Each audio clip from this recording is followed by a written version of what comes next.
जय श्री राम दोस्तों। आप फिल्मों में हिंदू देवी देवताओं का मजाक उड़ा सकते हैं। आप टीवी बहसों में मंदिरों पर सवाल उठा सकते हैं। आप प्राचीन हिंदू परंपराओं को प्रतिगामी कह सकते हैं। कोई पलक तक नहीं झपकाता। लेकिन जैसे ही कोई हिंदू खड़ा होता है, तथ्य बताता है, वास्तविकता का नाम लेता है या धर्म का बचाव करता है, उसे तुरंत सांप्रदायिक, असहिष्णु या इससे भी बदतर कट्टरपंथी कहा जाता है। सत्य कब घृणा बन गया, और ऐसा सिर्फ हिंदुओं के द्वारा बोले जाने पर ही क्यों होता है? यह वीडियो वही कहता है जो कई लोग महसूस करते हैं लेकिन कहने से डरते हैं। एक हिंदू कहता है कि मेरे मंदिर तोड़ दिए गए, और वे कहते हैं कि नफरत फैलाना बंद करो। अभिलेख हैं, शिलालेख हैं, बचे हुए लोगों की कहानियां हैं, पुरातात्विक प्रमाण हैं। इस्लामी और औपनिवेशिक शासन में हजारों मंदिर नष्ट किए गए। एक नहीं, 10 नहीं, हजारों। सोमनाथ से काशी तक, मथुरा से लेकर हम्पी तक।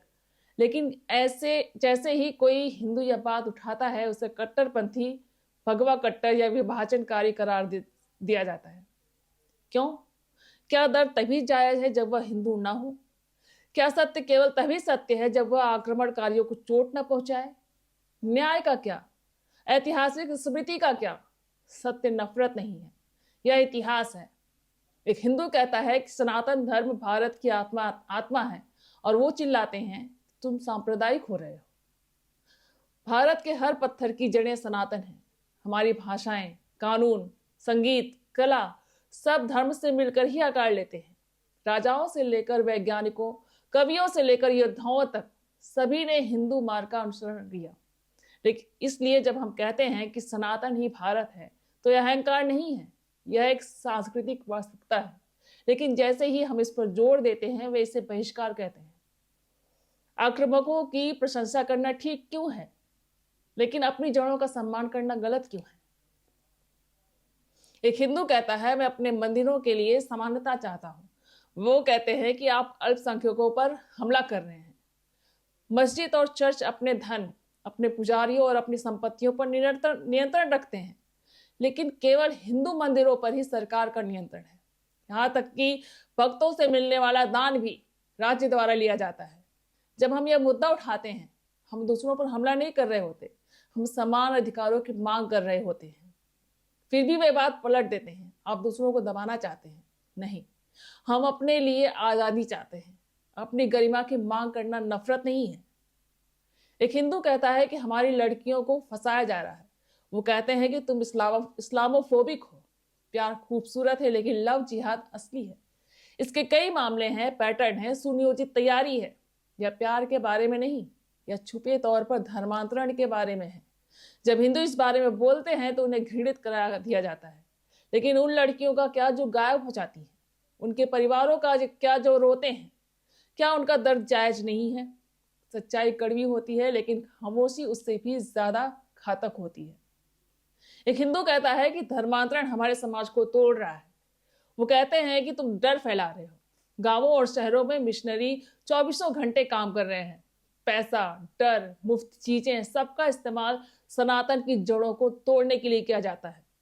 मंदिर खाली पड़े हैं, शबरी मिट जाती है, और जब कोई कहता है कि कृपया इस धार्मिक लक्ष्यीकरण को बंद करो, तो वह खलनायक है। धर्मांतरण कुछ लोगों के लिए अधिकार क्यों है, लेकिन हिंदुओं के लिए इसका विरोध करना अपराध क्यों है? एक हिंदू कहता है हमें गायों की रक्षा करनी चाहिए।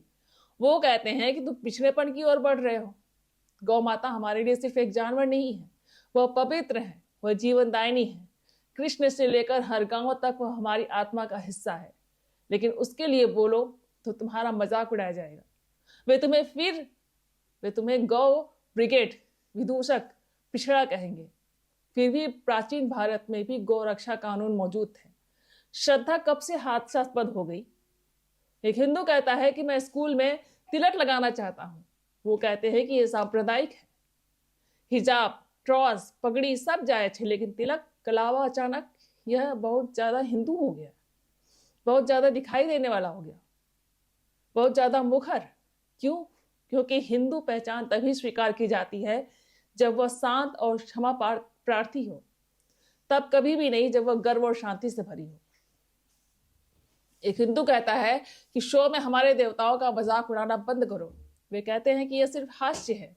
अगर कोई पैगंबर मोहम्मद का मजाक उड़ाता है तो दंगे होते हैं, गिरफ्तारियां होती हैं, दुनिया भर में आक्रोश होता है। अगर कोई ईसा मसीह का अपमान करता है तो विरोध प्रदर्शन, बहिष्कार और प्रतिबंध होते हैं।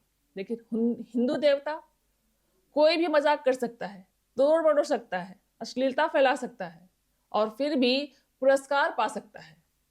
और जब हम बोलते हैं तो वो कहते हैं कि इसमें हास्यास्पद नहीं है, मजाक नहीं, कला है और अपने देवताओं का बचाव करना नफरत नहीं है। एक हिंदू कहता है कि हमें अपने त्योहार आजादी से मनाने हैं। वो कहते हैं कि बहुत ज्यादा शोर, बहुत ज्यादा प्रदूषण होता है। दिवाली में पटाखों पर प्रतिबंध, होली में पानी के इस्तेमाल की आलोचना, रथ यात्रा के दौरान मंदिरों में नाकाबंदी, जन्माष्टमी पर लाउडस्पीकर हटा दिए गए। लेकिन दूसरे त्योहार कोई सवाल नहीं, कोई पाबंदी नहीं, कोई मीडिया व्याख्यान नहीं। क्यों?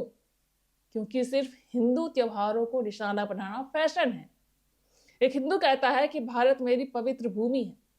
वो कहते हैं कि यह खतरनाक राष्ट्रवाद है। जब दूसरे समुदाय कहते हैं कि उनकी भूमि पवित्र है तो कोई समस्या नहीं, लेकिन जब कोई हिंदू भारत माता की जय कहता है तो यह अंतरराष्ट्रवाद है। जब कोई हिंदू कहता है कि मैं इस भूमि की रक्षा करूंगा तो यह अतिवाद है। अपनी भूमि से प्रेम करना कब से अपराध हो गया? सिर्फ हिंदुओं के लिए ही क्यों? एक हिंदू कहता है कि हमारे बच्चों को पक्षपात पूर्ण पाठ्य पुस्तकों से बचाएं। वो कहते हैं कि इतिहास में दोबारा मत लिखो। हमारे बच्चे सीखते हैं कि मुगलों ने सब कुछ बनाया है, जानते हैं कि अकबर महान था, लेकिन महाराणा प्रताप या रानी दुर्गावती के बारे में शायद ही पढ़ते हो। उन्हें बताया जाता है कि हिंदू निष्क्रिय, विभाजित और पिछड़े थे। लेकिन जैसे ही आप कहते हैं कि हमारे असली नायकों को पढ़ाएं, मंदिर विध्वंस का सच दिखाएं, आप पर इतिहास दोबारा लिखने, नफरत फैलाने का आरोप लगाया जाता है। लेकिन हमारा पहला संस्करण किसने लिखा और हमारा इतिहास किसने मिटाया? एक हिंदू कहता है कि मीडिया और नीतिगत मामलों में हमारा प्रतिनिधित्व कम है। वो कहते हैं कि आप तो पहले से ही हर चीज पर हावी हैं। सच में? तो संपादकीय बोर्डों में हिंदू आवाज क्यों गायब है? न्यूज रूम में सनातन विचारों का मजाक क्यों उड़ाया जाता है? सिर्फ कुछ विचारधारों को ही बढ़ावा क्यों दिया जाता है? जब हम प्रभुत्व नहीं बल्कि निष्पक्ष आवाज की मांग करते हैं तो वे पलटवार करते हैं। आप बहुसंख्यकवादी हैं।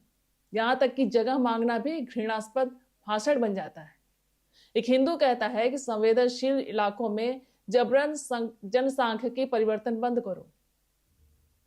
तो वो कहते हैं कि ये नफरत फैलाने वाला भाषण है। सीमावर्ती गांवों से लेकर मंदिर नगरों तक धर्मांतरण, अवैध बस्तियां और चुनिंदा राजनीति कई क्षेत्रों की जनसांख्यिकी वास्तविकता को बदल रही है। जो हिंदू इसे उठाते हैं उन्हें चुप करा दिया जाता है, FIR, प्रतिबंध या धमकियों के साथ। वो कहते हैं कि अगर डर पैदा मत करो, लेकिन तथ्यों की अनदेखी करना शांति नहीं बल्कि आत्मसमर्पण है। एक हिंदू कहता है कि सनातन को जीवित रहना चाहिए, तो वो कहते हैं कि आप सर्वोच्चता चाहते हैं। नहीं, हम चाहते हैं कि हमारे मंदिर खड़े रहें, हमारे धर्म ग्रंथों का सम्मान किया जाए, हमारे त्योहार मनाए जाएं, हमारे बच्चे जाने कि वो कौन हैं।